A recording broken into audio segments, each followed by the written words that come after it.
یہ میرا کلام ذرا بڑوں سے ہے، بڑوں سے۔ ابا جی کو چاہیے بچہ جتنی غلطی کرے نا اتنا ہی ڈانٹیں، وہ پھر 6 ہفتے نہ ڈانٹنا شروع کر دیں۔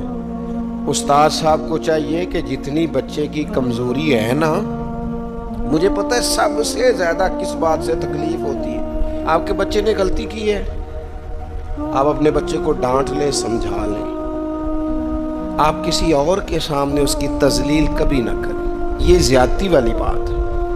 آپ اسے رسوا نہ کریں، بتائیں کسی ایسے شخص کو جس سے آپ کو امید ہے کہ آپ کو مشورہ دے گا یا اسے سمجھائے گا، لیکن گلی گلی کھڑے ہو کے اپنے آپ کو مظلوم ثابت کرنے کے لیے اس کی توہین نہ کریں، یہ انداز درست نہیں ہے۔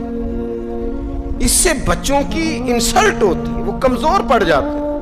ہر جگہ رونا رونا میرے بچے اچھے نہیں، میں بڑا پریشان، کیا بات کر رہے ہیں آپ؟ یہ بچہ تو آپ کی کمائی ہے، اساس ہے، حسن ہے، نسل ہے، اصل ہے، اور اس قدر زیادہ تکلیف دینا، جگہ جگہ شکایتیں، جگہ جگہ باتیں۔ ہمارے بچے ہمارے ہیں نا، تو ان کی عزت کس کی ہے؟ کیوں ہم گلی گلی اپنے بچوں کی رسوائی کرتے ہیں؟ کیوں کمزوریاں؟ اور جن کو ہم خیر خواہ سمجھ کے بتا رہے ہوتے ہیں نا، وہ آگے جا کے مزے لے لے کے بتاتے ہیں، تو نقصان کس کا ہوا؟ ہمارا، ہمارے قبیلے کا، ہمارے گھر کا۔